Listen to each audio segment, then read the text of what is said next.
বিসমিল্লাহির রহমানির রহিম। সম্মানিত সুধী, আসসালামু আলাইকুম। সবাইকে আমাদের YouTube channel VAT and tax স্কুলের পক্ষ থেকে আন্তরিক শুভেচ্ছা এবং অভিনন্দন।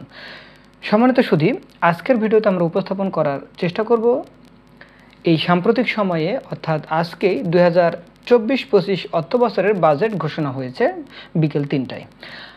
তো এই বাজেটে আয়কর, ভ্যাট, কাস্টমস এরকম অনেক পরিবর্তনই আসে অর্থ আইনের মাধ্যমে, অর্থাৎ ফিনান্স অ্যাক্ট 2024-এর মাধ্যমে।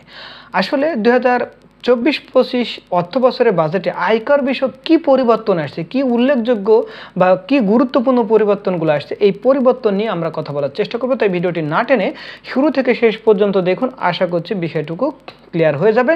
এরপরে ভিডিওতে আমরা আয়কর আইনের কোথায় কোন ধারা, ভ্যাট আইনের কোথায় কোন ধারা শিডিউল পরিবর্তন হলো সেগুলো আমরা আলাদা আলাদা ভিডিওতে দেখানোর বা দেওয়ার চেষ্টা করব। তাহলে চলুন আমরা দেখে আসি 2024-25 অর্থ বছরের বাজেটে আয়কর সংক্রান্ত কি উল্লেখযোগ্য পরিবর্তন আনতে যাচ্ছে জাতীয় রাজস্ব বোর্ড এনবিআর। সম্মানিত সুধী, দেখতে পাচ্ছেন 2024-25 অর্থ বছরের বাজেটে আয়কর সংক্রান্ত বিষয়ে কিছু পরিবর্তন আসছে। অর্থাৎ ট্যাক্সের রেটের ক্ষেত্রে স্বাভাবিক ব্যক্তি করদাতা, ফার্ম এবং হিন্দু অবিভক্ত পরিবারের ক্ষেত্রে ট্যাক্সের হার দুইটার কম্পারিজন খুব সুন্দরভাবে দেওয়া রয়েছে। 2023-24-এ কী ছিল, 24-25 এবং 25-26 একসাথে দুইটা অর্থ বছরের অর্থাৎ দুই কর বর্ষর 2024-25 এবং 25-26 অ্যাট এ টাইমে দিয়েছে। এইটা একটা স্থিতিশীলতা আনার জন্য, যে মোটামুটি 2 বছরে যেন সেম থাকে, মোর অর লেস। এই রেটটা আগামী 2 বছর কোনো পরিবর্তন হবে না, এটা আশা করা যায়। যাক, প্রস্তাব করা হয়েছে, দেখা যাক প্রস্তাবে যদি কোনো রকম কোনো আর্গুমেন্টস বা কোনো যুক্তিতর্ক বা কোনো ধরনের কোনো কিছু না থাকে, কোনো কমপ্লেন না থাকে, তাহলে এটাই পাস হয়ে যাবে। তাহলে কি আছে, 3,50,000 টাকা পর্যন্ত শূন্য ছিল। বর্তমান অর্থাৎ এই যে প্রস্তাবিত বাজেট 24-25 এবং 25-26-এ বলা হয়েছে 3,50,000 টাকা পর্যন্ত শূন্যই থাকবে। 1 লক্ষ টাকা পর্যন্ত 5% ছিল। এই বর্তমান যে বাজেট দেওয়া হলো, প্রস্তাবিত বাজেটেও 1 লক্ষ টাকা পর্যন্ত 5%ই আছে। পরবর্তী 3 লক্ষ টাকার উপরে ছিল 10%, সেখানে 3 লক্ষ টাকার পরিবর্তে এখন করা হয়েছে কত, 4 লক্ষ টাকা পর্যন্ত 10%। আচ্ছা, ওকে। এরপর আসি, পরবর্তী 4 লক্ষ টাকা পর্যন্ত ছিল 15%, কিন্তু এটা এই 2024-25 এবং 25-26-এ আপনার একটু বাড়ানো হয়েছে। বলা হয়েছে পরবর্তী 5 লক্ষ টাকার উপরে কত পার্সেন্ট, 15%। যেখানে শতাংশটা ঠিক আছে, বাট মানে অ্যামাউন্টটা একটু বাড়ানো হয়েছে। আগে ছিল 4 লাখ, এখন করা হয়েছে 5 লাখ। এর পরের ধাপে ছিল পরবর্তী 5 লক্ষ টাকার উপর 20%, এখানেও একই রয়েছে, 5 লক্ষ টাকার উপরে 20%। আচ্ছা, অবশিষ্ট টাকার উপরে ছিল 25%, যেখানে প্রস্তাবিত বাজেটে আপনার অতিরিক্ত একটা রেট মানে অতিরিক্ত অ্যামাউন্ট ইম্পোজ করা হয়েছে, যে বলা হয়েছে পরবর্তী 20 লক্ষ টাকা উপরে, পরবর্তী 20 লক্ষ টাকার উপরে 25%। এবং এই যে এই স্ল্যাব ক্রস করার পরে যদি অবশিষ্ট টাকা থাকে তাহলে আপনার 30%। তাহলে কত দাঁড়ালো, আপনি একটু হিসাব করে দেখেন। 20, 25, 30, 35, 38,50,000। 38,50,000 টাকা পর্যন্ত আপনার করের হার হলো 25%, অর্থাৎ 0 থেকে শুরু করে 25% পর্যন্ত। 38,50,000 টাকা ক্রস করলেই আপনার রেট হয়ে যাবে কত, 30%। আশা করছি বিষয়টুকু ক্লিয়ার হয়েছে। এরপরে কি বলা আছে, একই সাথে স্বাভাবিক ব্যক্তি করদাতা, ফার্ম, হিন্দু অবিভক্ত পরিবারে করমুক্ত আয়ের সীমা নিম্নরূপ করার প্রস্তাব করা হয়েছে। সেটা কি, সাধারণ ব্যক্তি করদাতার ছিল 3,50,000 টাকা, 24-25, 25-26-এ একই রয়েছে, কোনো পরিবর্তন হবে না। মহিলা ও 65 বছর তদূর্ধ্ব বয়সের করদাতার ক্ষেত্রে 4 লক্ষ টাকা ছিল, প্রস্তাবিত বাজেটেও অপরিবর্তিত রয়েছে। প্রতিবন্ধী ব্যক্তি করদাতার ক্ষেত্রে ছিল 4,75,000 টাকা, প্রস্তাবিত বাজেটে অপরিবর্তিত। গেজেটভুক্ত যুদ্ধাহত মুক্তিযোদ্ধা করদাতার ক্ষেত্রে ছিল 5 লক্ষ টাকা, এটাও অপরিবর্তিত আছে। আচ্ছা, তৃতীয় লিঙ্গের করদাতার ক্ষেত্রে ছিল 4,75,000 টাকা, যেটা এখন অপরিবর্তিত রয়েছে।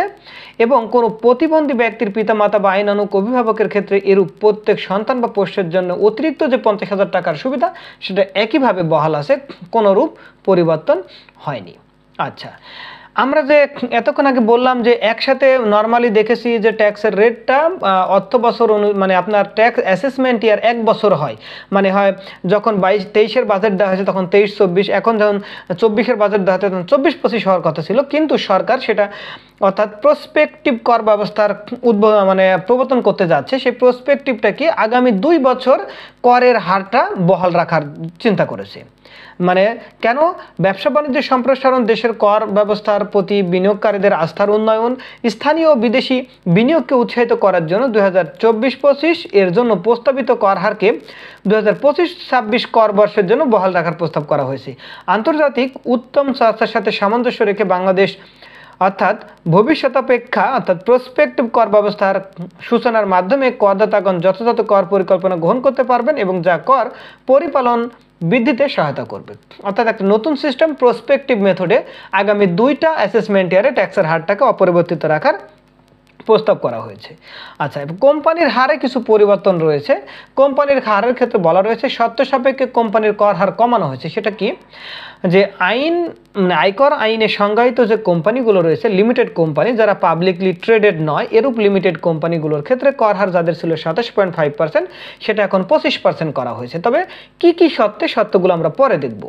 এরপর আসি ওপিসি অর্থাৎ 1% কোম্পানি বা এক ব্যক্তির কোম্পানির কর হার যেটা 22.5 ছিল সেটা কমিয়ে 20% করা হয়েছে।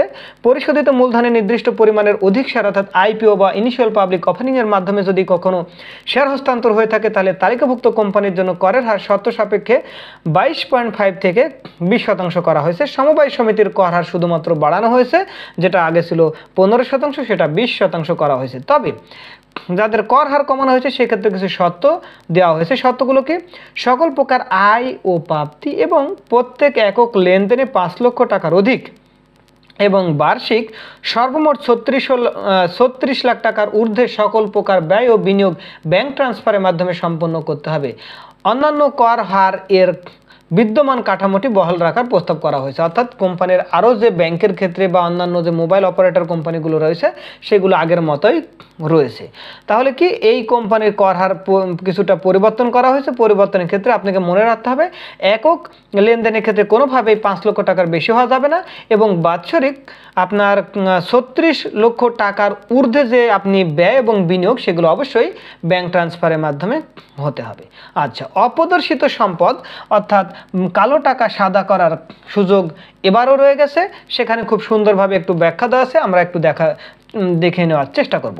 বলা রয়েছে আয়কর আইন বা অন্য কোনো আইনে যাহাই কিছু থাকুক না কেন, আয়কর কর্তৃপক্ষ সহ অন্য কোনো সংবিধিবদ্ধ সরকারি কর্তৃপক্ষ কোনো ব্যক্তির কোনো পরিসম্পদ অর্জনের উৎস নিয়ে প্রশ্ন উত্থাপন করবেন। অর্থাৎ ব্ল্যাক মানি যদি আপনার থেকে থাকে সেটা হোয়াইট মানি করতে পারবেন। তবে বলা রয়েছে যদি উক্ত ব্যক্তি 1 জুলাই 2024 থেকে 30 জুন 2025-এর মধ্যে উভয় দিন অন্তর ভুক্ত জুলাই এবং জুন 2024-25 কর বর্ষের রিটার্ন বা সংশোধিত রিটার্ন দাখিলের পূর্বে অপ্রদর্শিত স্থাবর সম্পত্তি যেমন ফ্ল্যাট, অ্যাপার্টমেন্ট এবং ভূমি, ফ্ল্যাট, অ্যাপার্টমেন্ট এবং ভূমির জন্য আলাদা আলাদা করের রেট রয়েছে পার স্কোয়ার ফিট বা পার স্কোয়ার মিটার অনুপাতে। সে অনুপাতে আপনি টাকা দিয়ে বৈধ করতে পারবেন। এর বাইরে যদি ফ্ল্যাট, ল্যান্ড, অ্যাপার্টমেন্ট, ভূমির বাইরে যদি কোনো অর্থ সম্পদ থাকে যেমন নগদ টাকা এবং অন্যান্য পরিসম্পদের ক্ষেত্রে নগদ টাকা, এফডিআর, সঞ্চয়পত্র, ডিপিএস এরকম যদি কোনো কিছু থেকে থাকে তাহলে আপনি 15% কর দিয়ে বৈধ করতে পারবেন। এরকম অনেক ব্যক্তি আছে যাদের সঞ্চয়পত্র প্রদর্শন করা নাই, এফডিআর, ডিপিএস এরকম আছে যাদের প্রদর্শন করা নাই, তারা আপনারা চাইলেই 15% কর দিয়েই সেই টাকাটুকু বৈধ করতে পারবেন। আচ্ছা, পরিবেশ সারচার্জের বিধান করা হয়েছিল গত অর্থ বছরে। তারপরে দেখি কি বলা রয়েছে। কোনো ব্যক্তির bus, mini bus, coaster, prime mover, lorry, tank lorry, pick up van, human hauler, auto rickshaw এবং মোটরসাইকেল এই কয়েকটা বাদে যদি অন্যান্য গাড়ি একের অধিক থাকে তাহলে একের অধিক যত গাড়ি থাকবে তার উপর 2023-24 অর্থ বছরে পরিবেশ সারচার্জ আরোপের বিধান করা হয়েছিল বা প্রস্তাব করা হয়েছিল। এই অর্থ বছরে উক্ত পরিবেশ সারচার্জের বিদ্যমান কাঠামো বহাল রাখা হয়েছে। অর্থাৎ এনভায়রনমেন্টাল যে সারচার্জ সেটা আগের মতোই রয়েছে। আচ্ছা, সারচার্জ বলা রয়েছে বিত্তশালী ব্যক্তি করদাতার নিকট হতে বর্তমানে নিট সম্পদের ভিত্তিতে প্রদেয় আয়করের শতকরা হারে সারচার্জের বিধান রয়েছে। সারচার্জের বিদ্যমান কাঠামো অপরিবর্তিত, অর্থাৎ গত বছরে যে সারচার্জ ছিল সেটা একই রয়ে গেছে। এরপরে চলে আসি উৎসে কর হার যৌক্তিকীকরণ, অর্থাৎ নিত্য প্রয়োজনীয় কিছু দ্রব্য সামগ্রী রয়েছে, যেমন আপনার ধান, চাল, গম, আলু, মাছ, মাংস, পেঁয়াজ, রসুন, মটর, ছোলা, মসুর, আদা, হলুদ, শুকনা মরিচ, ডাল, ভুট্টা, আটা, ময়দা, লবণ, ভোজ্য তেল, চিনি ইত্যাদি সরবরাহের ক্ষেত্রে উৎসে করকর্তনের হার যেখানে ছিল 2% সেটা কমিয়ে 1% করার নির্ধারণের জন্য প্রস্তাব করা হয়েছে। গ্যাস পেট্রোলিয়াম 2, অর্থাৎ গ্যাস পেট্রোলিয়াম তেল সরবরাহের বিপরীতে উৎসে করকর্তন ও গুঁড়া দুধ, অ্যালুমিনিয়াম, সিরামিক পণ্য হতে উৎসে কর সংগ্রহের হার যৌক্তিকীকরণ পূর্বক উক্তরূপ কর্তৃত্ব কর ন্যূনতম কর হিসেবে গ্রাহ্য করার প্রস্তাব করা হয়েছে, অর্থাৎ উৎসে যে কর কর্তন করা থাকবে সেটা মিনিমাম ট্যাক্স হিসেবে বিবেচিত হবে। গ ফুল ফল আমদানির ক্ষেত্রে আমদানি পর্যায়ে উৎস কর 5% থেকে বৃদ্ধি করে 10% করার প্রস্তাব করা হয়েছে। ফ্রেট ফরওয়ার্ড এজেন্সির আয় হতে উৎসে কর কর্তন মানে কমানোর প্রস্তাব করা হয়েছে। কতটুকু কমানো সেটা হয়তো ফিনান্সে একটা ডিটেলস পাওয়া যাবে। উমতে বলা রয়েছে কোনো সেলুলার মোবাইল ফোন অপারেটর কর্তৃক পরিশোধিত আয় বন্টন বা কোনো লাইসেন্স ফি বা অন্য কোনো ফি বা চার্জ হইতে কর কর্তন করার হার বৃদ্ধি করার প্রস্তাব করা হয়েছে। কতটুকু বৃদ্ধি করা হবে সেটা ফিনান্স যে অ্যাক্ট বা ফিনান্স বিল 2024 সেটাতে ডিটেলস পাবেন। চতে বলা রয়েছে ট্রাস্ট, ব্যক্তিসংঘ, সরকারি বিশ্ববিদ্যালয়, এমপিওভুক্ত প্রতিষ্ঠানের সুদ আয় হতে 20% হারে এবং বিভিন্ন ফান্ড ও প্রাথমিক বিদ্যালয়ের সুদ আয় হতে 10% হারে কর কর্তন করার প্রস্তাব করা হয়েছে। ইট ভাটা অর্থাৎ ইট প্রস্তুত ও ভাটা স্থাপন নিয়ন্ত্রণ আইন 2013 অধীনে ইট প্রস্তুত বা উৎপাদনের লাইসেন্স প্রদান ও নবায়নের জন্য দায়িত্বপ্রাপ্ত কোনো ব্যক্তি যখন কোনো লাইসেন্স প্রদান বা নবায়ন করবেন সেক্ষেত্রে কর সংগ্রহের বিধান যৌক্তিকীকরণের প্রস্তাব করা হয়েছে, অর্থাৎ আপনার উৎসে কর সংগ্রহ করতে হবে। এরপরে বলা রয়েছে করনেট সম্প্রসারণ। করনেট সম্প্রসারণের ক্ষেত্রে বলা রয়েছে উৎসে কর কর্তন বা সংগ্রহের নিমিত্তে রিসোর্ট, মোটেল, রেস্টুরেন্ট, কনভেনশন সেন্টারকে নির্দিষ্ট ব্যক্তির সংজ্ঞায় অন্তর্ভুক্ত করার প্রস্তাব করা হয়েছে, অর্থাৎ নির্দিষ্ট ব্যক্তির সংজ্ঞার মধ্যে এটা চলে আসবে। খতে বলা রয়েছে হোটেল, রেস্টুরেন্ট, মোটেল, হাসপাতাল, ক্লিনিক, ডায়াগনস্টিক সেন্টার সমূহে লাইসেন্স প্রাপ্ত এবং নবায়নকালে এবং কমিউনিটি সেন্টার, কনভেনশন হল বা সমজাতীয় কোনো সেবা গ্রহণকালে আপনার রিটার্ন দাখিলের প্রমাণ উপস্থাপনের বাধ্যবাধকতা আরোপ করার প্রস্তাব করা হয়েছে। যেখানে আগে ছিল আপনার 43টি বা 44টি সেবার ক্ষেত্রে রিটার্ন দাখিলের বাধ্যবাধকতা ছিল যে রিটার্ন দাখিলের প্রমাণক অবশ্যই উপস্থাপন করতে হবে, সেক্ষেত্রে এবার আরও কয়েকটি সেবা অ্যাড হয়ে গিয়েছে। তার মধ্যে রয়েছে হোটেল, রেস্টুরেন্ট, মোটেল, হাসপাতাল, ক্লিনিক, ডায়াগনস্টিক সেন্টার, লাইসেন্স প্রাপ্ত এবং নবায়ন। পাশাপাশি বলা হয়েছে কমিউনিটি সেন্টার, কনভেনশন হল অথবা সমজাতীয় যে কোনো ধরনের সেবা গ্রহণের ক্ষেত্রে রিটার্ন দাখিলের স্লিপ অবশ্যই উপস্থাপন করতে হবে। এবং ব্যবসায়ী স্থানে রিটার্ন দাখিলের প্রমাণ উপস্থাপনের ব্যর্থতা, মানে যাদের ব্যবসা থেকে আয় রয়েছে তাদের ক্ষেত্রে রিটার্ন দাখিলের প্রমাণও আপনাকে কি করতে হবে, প্রদর্শন করতে হবে, দৃশ্যমান স্থানে মানে প্রদর্শন করতে হবে। সেক্ষেত্রে আগের জরিমানা ছিল 5 থেকে 20,000 টাকা, যেটা বাড়িয়ে এখন করা হয়েছে কমপক্ষে 20,000 টাকা এবং অনধিক 50,000 টাকার বিধান করার প্রস্তাব করা হয়েছে, অর্থাৎ আগে ছিল 5 থেকে 20, এখন করা হয়েছে 20 থেকে 50। আচ্ছা, এরপর আসি প্রত্যক্ষ কর ব্যয়। 2020-21 অর্থবর্ষের প্রত্যক্ষ কর ব্যয় এর মোট প্রাকলিত পরিমাণ আপনার ছিল 1,25,813 কোটি টাকা। 2021-22 অর্থবর্ষের প্রত্যক্ষ ব্যয় প্রাকলিত ছিল 1,15,616 কোটি টাকা। এর মধ্যে কোম্পানি পর্যায়ে 71,954 কোটি টাকা, স্বাভাবিক ব্যক্তি পর্যায়ে ছিল 43,662 কোটি টাকা। সামগ্রিকভাবে 2021-22 অর্থবর্ষের জন্য এই প্রত্যক্ষ কর ব্যয় মোট জিডিপির 2.91, যা পূর্ববর্তী অর্থবর্ষের বর্ষের জন্য ছিল 3.56। তবে 2024-25 অর্থবর্ষে প্রাক্কলিত প্রত্যক্ষ কর ব্যয় যেটা বাড়ানো হয়েছে আপনার 1,62,885 কোটি টাকা। আচ্ছা, স্মার্ট বাংলাদেশ বিনির্মাণে সহায়ক ব্যবসা সহজীকরণের কিছু রয়েছে, অর্থাৎ ইনফরমেশন টেকনোলজি ইনেবল সার্ভিস, যারা বিদেশ থেকে রেমিটেন্স নিয়ে আসেন তাদের ক্ষেত্রে কিছু সুবিধা আছে। অতিরিক্ত হেড বাড়ানো হয়েছে এবং শর্ত সাপেক্ষে করমুক্ত সেবা করার প্রস্তাব করা হয়েছে। কি বলা রয়েছে যে স্মার্ট বাংলাদেশ বিনির্মাণের সহায়ক হিসেবে আমি কোনো নিবাসী ব্যক্তি বা অনিবাসী বাংলাদেশি স্বাভাবিক ব্যক্তির নিম্নবর্ণিত কোনো ব্যবসা হতে উদ্ভূত আয় উক্ত ব্যক্তির সকল স্বাভাবিক কার্যক্রম ক্যাশলেস বলছে, ক্যাশলেস মানে ক্যাশে হওয়া যাবে না, ক্যাশলেস হবার শর্তে, তার মানে টাকাটা ব্যাংকিং চ্যানেলে নিয়ে আসতে হবে করার শর্তে। তার মানে কি ব্যাংকিং কার্যক্রম অর্থাৎ ব্যবসায়িক কার্যক্রম ব্যাংকিং ট্রান্সফারের মাধ্যমে করার সত্ত্বে 3 বছর করমুক্ত করার প্রস্তাব করা হয়েছে। তার মধ্যে রয়েছে AI based solution development, blockchain based solution development, robotics process and outsourcing, software as a service, cyber security service, digital data analytics and data science, mobile application development services, software development and customisation, software test lab services, web listing, website development and services, IT assistance and software maintenance services, geographic information services, digital animation development, digital graphics design, digital data entry and processing, e-learning platform and e-publications, IT freelancing, call center services, document conversion, imaging and digital archiving। তার মানে এই মোটামুটি সেবাগুলোকে বলা হয়েছে IT সার্ভিসের সাথে সম্পৃক্ত, তবে টাকাগুলো যে ব্যাংকিং চ্যানেলে আপনার বাংলাদেশে নিয়ে আসলে আগামী 3 বছর পর্যন্ত করমুক্ত থাকবে। কর অব্যাহতি যৌক্তিকীকরণের প্রস্তাব করা হয়েছে। সেখানে বলা রয়েছে কর অব্যাহতি যৌক্তিকীকরণের জন্য নিম্নরূপ প্রস্তাব করা হয়েছে।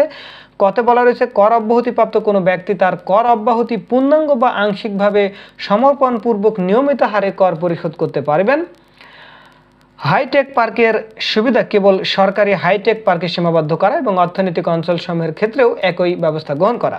কোনো ব্যক্তি কোনো একটি উৎসের বিপরীতে কোনো নির্দিষ্ট মেয়াদে কর অব্যাহতিপ্রাপ্ত হলে উক্ত উৎসের আয়ের বিপরীতে পুনরায় অন্য কোনো মেয়াদে কর অব্যাহতিপ্রাপ্ত হবে না এবং উক্তরূপ কোনো ব্যক্তি কোনো প্রকারের মার্জার ডিমার্জার অধিগ্রহণের মাধ্যমে পুনর্গঠিত হলে উক্তরূপ কর অব্যাহতি সুবিধা পাবে না একের অধিক। পেট্রোলিয়াম মিনারেল উত্তোলনে নিয়োজিত কোম্পানি সমূহের নিঃশেষ ভাতা অনুমোদন করা হবে না, অর্থাৎ অনুমোদনযোগ্য। কোনো স্বাভাবিক ব্যক্তি করদাতার গৃহীত 50 লক্ষ টাকার অধিক কোনো মূলধনী আয় যদি থাকে, ক্যাপিটাল গেইন থাকে যদি, যাহা তালিকাভুক্ত কোনো কোম্পানি বা তহবিলের শেয়ার বা ইউনিট হস্তান্তর হতে অর্জিত হয়েছে, তা করের আওতাভুক্ত করা হয়েছে। তার মানে 50 লাখ টাকা পর্যন্ত আপনি কর মুক্ত থাকবে, বেশি হলেই সেটার উপরে অর্থাৎ যে শেয়ার ট্রান্সফার করার মাধ্যমে অর্থাৎ তালিকাভুক্ত কোনো কোম্পানি বা তহবিলের শেয়ার বা ইউনিট হস্তান্তরের মাধ্যমে যে আপনি ক্যাপিটাল গেইন করবেন সেটা 50 লক্ষ টাকা পর্যন্ত করমুক্ত থাকবে, কিন্তু 50 লক্ষ টাকার অধিক হলেই সেটা করের আওতাভুক্ত হিসেবে অন্তর্ভুক্ত করা হয়েছে। এই মোটামুটি আপনার 2024-25 অর্থ বছরের বাজেটে আয়কর সংক্রান্ত উল্লেখযোগ্য পরিবর্তন। আশা করছি ভিডিওটি দেখে উপকৃত হবেন। তবে যদি কোনো রকম কোনো এক্সপ্লেনেশান কোনো আর্গুমেন্টস না থাকে তাহলে এই বাজেটে যে প্রস্তাব করা হয়েছে সেই প্রস্তাবগুলো আশা করা যায় পাস হয়ে যাবে এবং 1 জুলাই থেকে সেটা বাস্তবায়ন হয়ে যাবে। তবে কিছু বিষয়গুলো থাকে যে আপনার ডিক্লারেশন দেওয়া মাত্র সাথে সাথে বাস্তবায়ন হয়, আবার কিছু আসে জুলাই মাসের 1 তারিখ থেকে বাস্তবায়ন হয়ে যায়। তাহলে এই হলো উল্লেখযোগ্য পরিবর্তন। উল্লেখযোগ্য পরিবর্তনগুলো দেখে আশা করছি আপনারা উপকৃত হবেন। ভিডিওটি ভালো লাগলে অবশ্যই লাইক দিবেন, শেয়ার করবেন, কমেন্ট করে জানাবেন। তাহলে সম্মানিত শুধু আজকে পর্যন্তই। সবাই ভালো থাকবেন, সুস্থ থাকবেন। আসসালামু আলাইকুম।